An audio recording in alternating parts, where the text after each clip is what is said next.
DSPN, the Devlin Sports Podcast Network. Again, Merry Christmas, Happy New Year, everyone. By the time you're watching this, hopefully you're holidayed out, enjoying the festive season and the time off. Justin Marshall joins us every week throughout the year as we talk all things rugby. It's always a privilege and a pleasure to have Justin on the program, and we thought we'd get together before the festive season starts and we'll have a big look at what is going to happen next year, as well as a look back at this.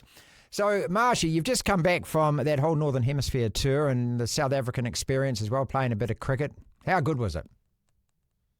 Oh, it was brilliant, Marty. Yeah, really enjoyed it. And look, I think probably whenever the All Blacks play anywhere in the world, they're always a very good draw card. And with that, and within the week, it always entails a bit of fun. Obviously, you know, there's a test match at the end of the week, but like for me, being lucky enough to play in the UK, play 5 years over there, catch up with players that I used to play against, even families where my kids went to school, and see them, and then obviously entail that with a bit of work and watch the All Blacks take on the best teams in the world.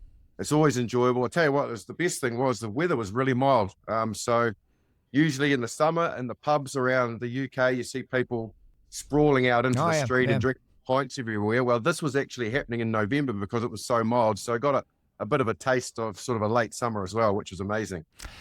Yeah, it's a real treat, and I would love to teleport every single rugby fan in the country to have the same experience. But when you see the All Blacks overseas, it is something different, isn't it? It's one of those things that's always sort of made me feel like I now know where I'm from. I'm from New Zealand, because that's what this team is.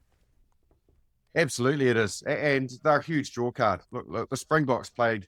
Obviously, Wales are in a real hole at the moment. The Springboks played Wales in Cardiff, and I went to that game. Equally, I saw the Springboks play at Murrayfield against Scotland, and obviously Australia played Wales as well. And there's just a different vibe around the city when the All Blacks are there than what there is other teams. Like the Springboks are the world champions at the moment, and they have a really loyal following. Their fans are scattered all over the world, and they travel out of South Africa.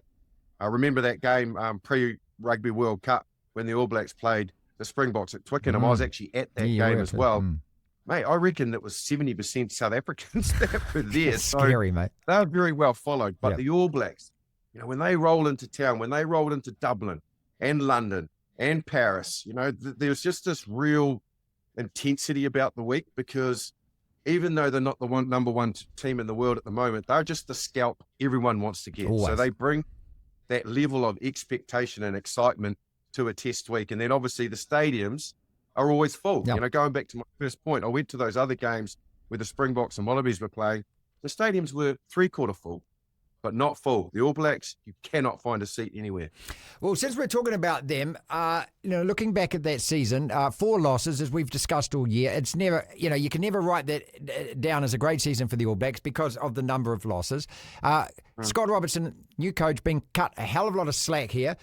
We were always looking for improvement and an upward kind of curve. And when you look at that first test against England in Dunedin, and then you look at the way that we finished the tour, especially Ireland and France, you know, and we've blooded some new players, all of that.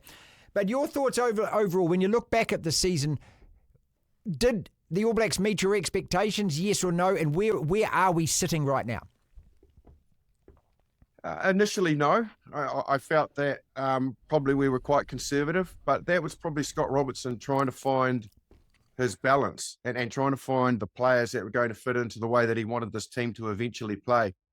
And there was a bit of a teething process involved. And, you know, the series against England was a struggle. Both test matches went down to the last quarter. Equally, dropping the game against Argentina was untidy, really untidy. But then from there, the trend was in the right direction. I think the 2 test matches in South Africa, albeit we lost both, we were in a position to win both of them, and that team will be better for that. But what I really liked about it, particularly in the first test, was our ability to score tries against blitz defense. Now, they sprung even more aggressive, line speed on us the following week, which we struggled a bit more against. But then equally against Ireland, England, and even France, we were able to score tries against those teams, which weren't so lucrative the year before, and were starting to frustrate us. So, look, when you look at the season, there's 3 test matches there that the All Blacks probably could have won. You know, the French won 1 point, the 2 in South Africa. and equally one we probably could have lost against England. So on balance, I thought it was not a pass mark at the start of the year, but we were trying to find our identity. And eventually we got there. Now we've just got to learn to be like South Africa is at the moment, where they have this ability to go out on a good day, a bad day, a day where the referee's against them, the bounce the balls against them, but somehow they have this mentality of not being, refusing to lose. And those test matches, that's where this team, this All Black team, like I said, which attack-wise and defence-wise is trending in the right direction, need to get more ruthless. And then we'll start finding we're winning those test matches rather than dropping them. Is that something that you learn? I mean, your past experience that, there is no substitute for playing test rugby. And everyone that's played test rugby always says that. Do you have to learn it in the fire like that? Yeah, hell of a good question, Marty. That's why you're the best in the business. And I know people who are out there will be saying, well, hang on, Marshy, let's go through that team and look at the test experience in it. There's plenty there. We are by no means green and we're no means rookies, but what also makes really good teams good is consistent selection and then getting to know each other really well. Now, Scott Robertson tinkered in lots of jerseys, 9 and 10 in particular, who are your generals, fullback, messed around with the loose forwards, but had to is trying to find the right balance there. The type 5 was reasonably consistent. So, yes, there's test experience there, but those players haven't been to the coalface enough together. So what he now needs to do, barring injury and form, is trying to find that formula of a very consistent starting 15 or only fluctuating between 1 and 2 selections. And then they will get that DNA that I'm talking about learning to make sure that when test matches are there and then you're in control of them, making sure that you're winning them and putting the opposition under pressure, not yourself. Like France is a classic example where Scott Barrett will learn a lot from some of the decisions he made in the last quarter, and I think by his own admission. He said that with his leadership and his captaincy, because that's a test match where the All Blacks allowed the opposition to dictate, whereas good teams dictate that last 20 because the other team's playing catch-up. The other one's under pressure, so keep them under pressure. So, yeah, look, I think those things all combined, when they start getting that consistency and selection and pulling the trigger each week on a team that he knows is going to go out there and know each other well, we'll find that we'll get a lot better for winning those test matches. It's a great point you make too, mate, because, throughout the year, I mean, that alarming statistic, wasn't it, that kept appearing that we couldn't score in the last half an hour, couldn't score in the last 20 minutes, couldn't score in the last 40 minutes. And, I just remember that at Joburg when we had a good 10-point lead there, and their bomb squad came on, just the look on their faces, they had so much confidence that they had enough time to win that game. And that's how I felt that the All Blacks, when we've been at our best of that same thing, you look at the players, we never look as though we think we're going to lose this game. We always believe we can win. And you can see that in those Springbok players, especially in that last 10 minutes of that game. Oh, massively. Yeah, absolutely. And what was really rare for me was I was actually sidelined at that stage with Super Sport. And I'm usually sort of up top, so I'm right in front of the Springbok bench, and obviously the Springboks were behind in the Test match at that stage, and I wasn't really concentrating. I was concentrating down. My head was down, looking at my monitor because we were showing a replay, and all of a sudden there was this huge lift in the stadium and this massive roar, and I was like looked up and wondered what was going on, and there were these 6 replacements standing there, the bomb squad. And you could just see that there was this recognition of if the test match is going to change, the crowd could feel it, the players could feel it, and on they went. And then this massive momentum just was injected into the Springboks. Yeah. And, that's where we need to get to. We're not quite there with our bench yet. And they have that advantage over us. They've got, trillions of test caps coming off the bench who have been to that coalface I'm talking about in test matches before. So, look, do I feel that we should be learning and replicating the Springboks? No way, man. No, we are our own identity. We have our way of how we play and how we use our substitutes. But we've just got to get that absolutely perfect, because in that way we can match and we can probably counter anything the opposition throws at us once we find out that recipe. And when we do that, then we've got the players, the caliber, and the ability to beat every team in the world, including the Springboks. It's probably a redundant question because it is what it is, but is the Super Rugby competition preparation enough now? There's always a conversation about, we're missing the South Africans and things, but we can't do anything else. We have to get our players up to that level playing that competition. It's a hard one for sure. And I know that we are looking at what we're going to do in the future at the moment and where the game's going to go. The real difficulty for us probably in the last 2 to 3 years with Australia, you would have to say, in a huge rebuilding process, is that our players have literally been testing themselves against our players and our skills. Yeah. And we're bashing the shit out of each other. And unfortunately, we're doing that in a way that we're not combating a variation of different skills, different physicality, different style of defense, a different mindset on where teams play the game, because we're all very similar in the way that we approach it in our Super Rugby franchises. So then we rely on Australia. And unfortunately, recently, we've been able to bully and out-physical them. So we just go to that type of mentality where you couldn't do that against other nations in the world. So, yeah, we've got to try and find a way that our players are learning while they're playing. And at the moment, we're only learning against our players. Now, hopefully, Australia, the positive signs coming out of the end of year tour, the fact that they're reduced by a Super Rugby team. Yeah, that helps. Looking at their squads, Marty, they are a lot better balanced for it.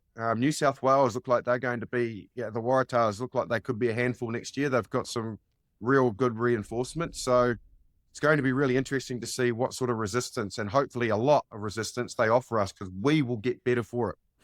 Yeah, I'm just going through some of the standout names for the All Blacks as well. And obviously, we found a replacement for number 6 for Jerome finally. It could have been Shannon Frizzell, but he didn't stay around long enough. But Wallace Satiti, I mean, what a find that guy's been. I've loved the fact that Will Jordan has come back.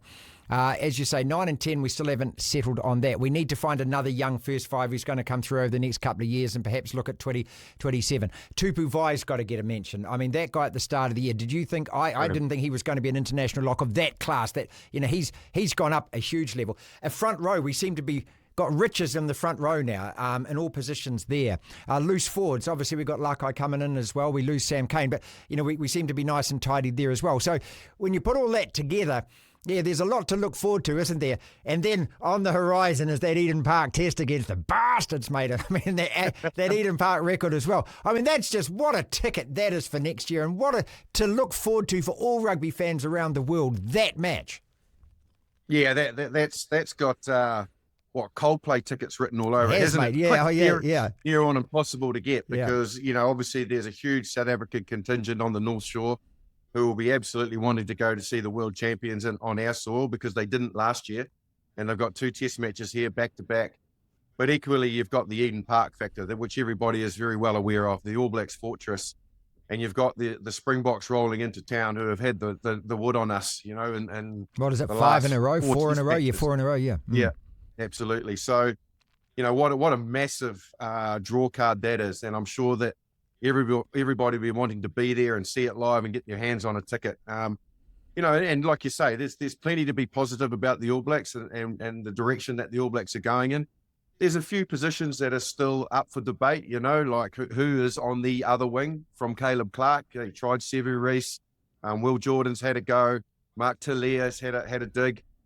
So, where does that sit? The midfield, again, there's always a bit of debate around the centres, who the best combo is.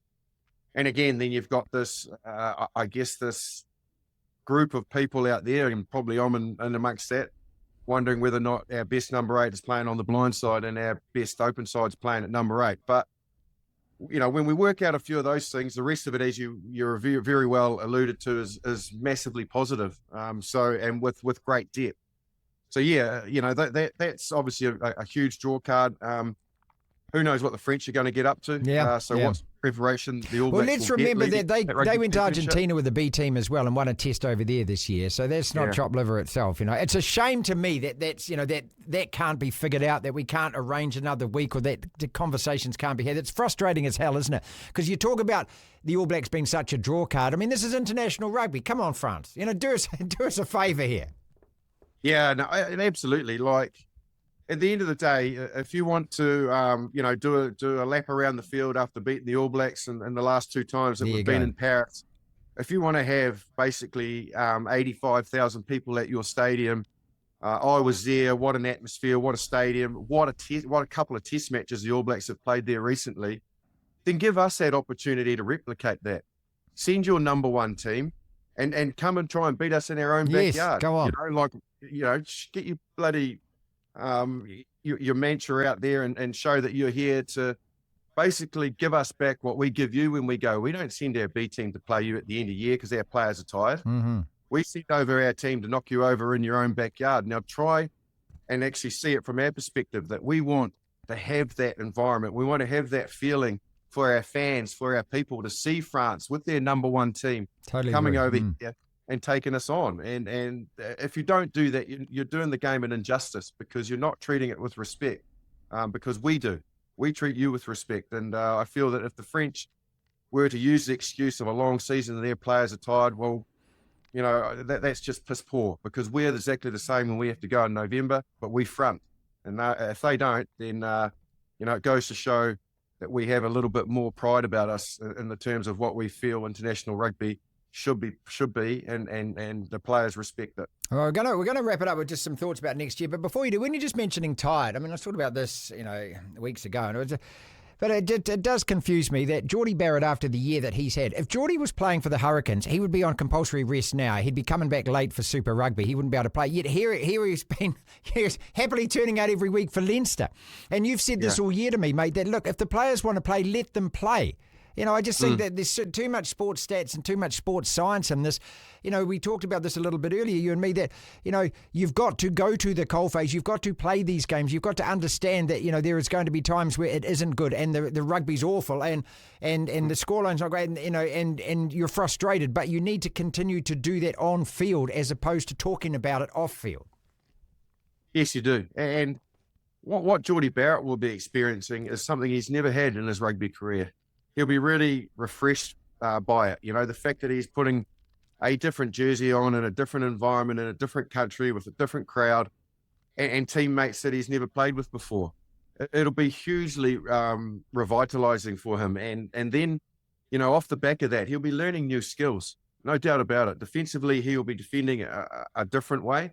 There'll be a different mindset in how they use their 12s over there. So he will get a massive ability to look at the game from a different perspective, and I think that's healthy. And then he gets to slide back into, the New Zealand system, not feeling tired, but feeling really enthusiastic about what he can bring in terms of the development of his game. Like he could become a much better player for what he's experiencing, and as long as he's looked after, which I'm sure he will be. It could be very, very healthy for him in development of a rugby player. And people will be going, what the hell are you talking about, man? He's a seasoned All Black, He is developed. Well, no, still learn. You learn and learn. I was still learning when I was retiring at 36, and things I was getting refreshed. There was new innovations, and I was still. It's just my body that was unable to carry on, but my mind still felt very, very good about things that I could do different in my game. And he will certainly, I think, feel that. And we will get a much better Geordie Barrett for it, I'm sure of it, in that All Black shirt next year. Massive year for the Black Ferns next year, another World Cup, of course. Black Ferns Sevens winning a gold medal. I mean, deserved team of the year, I think, anytime you win an Olympic medal. But probably just inched out the Blues. That was a brilliant Super Rugby season for them, that finally they managed to do what they hadn't been able to do, which was front up at the times that they needed to front up. So I think there was quite a delight in that. Equal delight in the fact that your mob just took it up the chutney all season, mate. But we had Rob Penny on last week. He said, put some money on us now. He said, let's see if that happens again. Yeah. Well, look, I'll stick my neck out. It's not very often. And I've been, even when we started with the Crusaders and we didn't. You weren't that good to start with. First couple of years. That's right. And then when you did your Achilles, I think you were 1-3 that year before the team came back. We were. Yeah. Good memory, absolutely we were. And over the 10-year period, then yes, we started to be very successful, but we didn't win every title. I think in my 10 years, we won 5. So there was 2 where we really struggled and in the first 2 years. So, that leaves 2 more years where we didn't win, and every team then regroups and reassesses. What I will say, it's very, very rare for a franchise like the Crusaders to have back-to-back poor seasons. Mm-hmm. I agree with Rob Penny. I like the inclusion of James O'Connor. I really do. Now, people have raised their eyebrows, but I just think he'll be really healthy for that backline. with the hole that, was left now by Fergus Burt, but equally Richie Mo'onga. I just think that having somebody like him in that shirt with the players and the talent he's got around him will be good for that side. And equally, he's massively motivated. He wants to play against the Lions. So he's not going to go out there and be collecting a paycheck every week. He wants to be in that Australian side to play the Lions. So, yeah, watch out. I'm with Rob Penny. In fact, where's my phone? I might just get a little bit on now. What's the odds? Well, hang on a second. After you finish tidying up the office, because there's a few pictures in the background that need hanging up there. Yep. There is actually some work needs. Some work over summer. Yeah, that's it. Yeah. That's work. I left New Zealand on the 27th of October, and I got back to New Zealand, as you know, Marty, on the 7th of December. So there are a million chores on my doorstep, including in this bloody office. There's a big list of chores. Look, I've got time to do it. It's always, great to look back on the year, isn't it? And I know that, we gripe and we groan at times, but I mean, we love the sport, which is why we gripe and groan about it, because we do love it. And, I look at things like that second half against Ireland where, that team to me came of age that day and just showed that it knows what it's capable of, the All Blacks. I'm looking forward to another Super Rugby season where MP have recruited well. They look good. We've got the Enduro always providing what they provide. Wellington won the NPC, which is always bloody good. And, you've got, this All Black calendar next year, which if we thought this year was tough, well, I mean, double it up, right? Because, that's 14 or 15 tests again. Another almost grand slam at the end of the year, Ireland and Chicago. So much to look forward to in 2025, mate. Oh, mate, there is. It's a really exciting calendar year, and I'm sure the players are excited by it. Like, even Australia, we've got the Lions. As you mentioned, we've got the Rugby Women's World Cup as well. It's just a full calendar, and it looks really, really healthy. Possibly the last format of the Super Rugby that we've been watching over the last 5 years, and it could evolve in 2026. So, yeah, plenty to look forward to. And equally, there's an Anzac game in there as well, isn't there, against the Lions? Right. The makeup of that is going to be intriguing too. So I can't wait. I'm really looking forward to it. I'm going to enjoy the summer first. Mm-hmm. Super Rugby, Marty, that starts on the 14th. I think it's the 14th or 13th of Feb. Crazy. Earliest it's ever started. So crazy, yeah. Summer's going to be short for rugby fans. Thank you so much, as always, for all your contributions all year, mate. It's magnificent every week. We look forward to catching up again in 2025. Awesome. Thanks, Marty. It's always a pleasure. Look forward to next year, and thanks for having me on. DSPN.